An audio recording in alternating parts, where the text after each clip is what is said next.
What is a villain? A person who is motivated purely by their own lusts, desires, and greed, irrespective of the pain they may cause you, or even inspired by the pain they may cause you. A villain is someone who perhaps had, may have had little love in their early life, and therefore they have no pattern, no way of expressing love, because I think love is a uniquely human thing. I think it's got to be learned. And Iago, that was Iago, is like an undernourished tree that can only give off bad fruit. The milk of human kindness does not run through his veins. The milkman didn't leave it there that day. Anyway, for the purpose of today's little chat, I've categorized villains into various types, various shades. So you've got brilliant villains, witty villains, idiot villains, Machiavellian villains, sloppy villains, and mediocre villains. And as far as I'm concerned, Iago is a mediocre villain, small-minded, petty, jealous of everything that you possess, jealous of your skills, jealous of your money, jealous of your ability to work a computer, and most of all, jealous of the love that you inspire, because nobody can love a villain. No. I mean, you can admire a villain, you can revere a villain, you can be frightened of a villain, but you cannot love a villain, because to love, you have to be open, vulnerable, and naked, of course. And a villain is armored, tight, frightened, hiding behind a wall of fear from which he occasionally peeps out.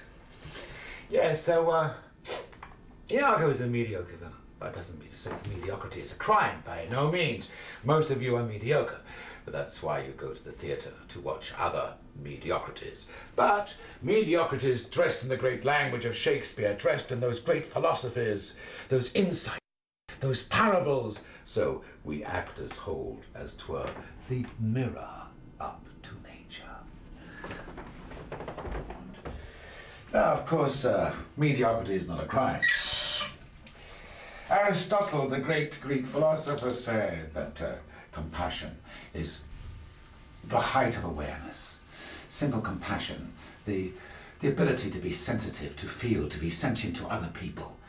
I mean, even a char lady can have compassion, and a genius can be totally bereft of any compassion.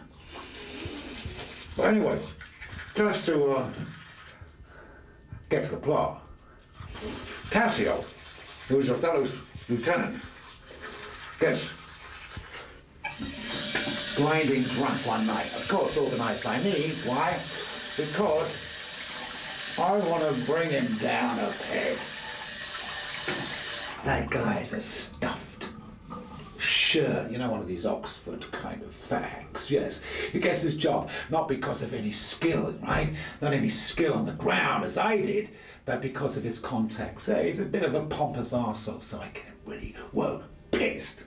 So he loses his reputation. He loses his reputation in front of Othello. Oh, that's a terrible thing, to lose your reputation. Yes, very, very bad thing. Many a time I've lost my reputation. Then when a critic decides to defecate upon my head from a great height, I lose my reputation. As I read the reviews, it's as if a stink comes off the page and surrounds me.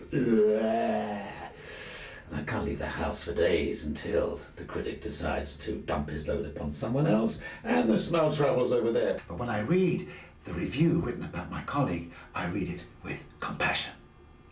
Yes, I mean, Schadenfreude.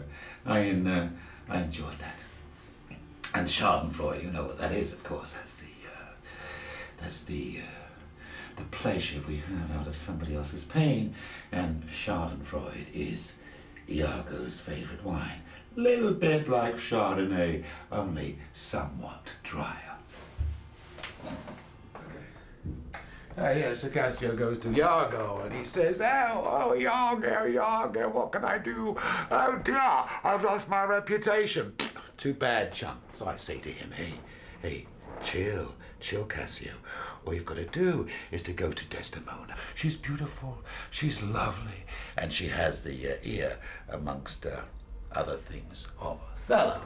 And she will go to Othello and plead your case for you. See, this is the way I get it.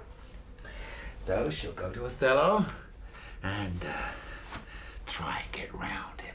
And Othello will say, "Hey, Desdemona, what the matter, honey? Well, you know, I don't like the white folk can handle the liquor." Well, of course, I can't play Othello anymore. It's not really politically correct for me to put on the brown face. It's considered in bad taste. But how can an actor begin to explore those great roles? How can he get into the souls of those great parts if he's nailed to the cross of political correctness? It's like saying you've got to be Scottish to play Macbeth or a virgin to play Juliet. How will you hold the auditions? Of course, Iago would love to be at those auditions. Because he's just a dirty villain. Just a loathsome villain. And what's he then? This is I play the villain. When this advice is free, I give an honest probal to thinking, and indeed the course to win the more again. For 'tis most easy the inclining Desdemona to subdue in any honest suit. Oh, she's framed as fruitful as the free elements. Ooh, la, la, la, la. And then for her to win the more, were it to renounce his baptism, all seals and symbols of redeemed sin. His soul is so infetted to her love that she may make, do what she list, even as her appetite may play the fool with his weak function. So, how am I then, the villain, to counsel Cassio to this parallel course directly to his good? Divinity of hell, when devils will their blackest sins put on, they do suggest at first with heavenly shows, as I do now.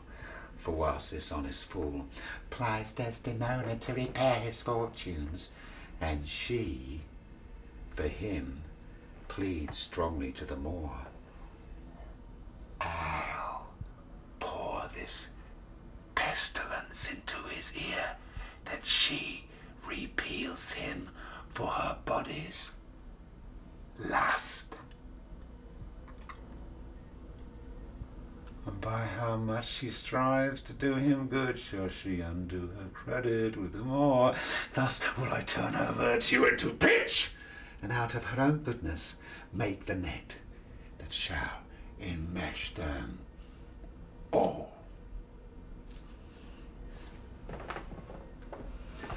But Iago is only a mediocre villain. It is the genius villains that we must be wary of.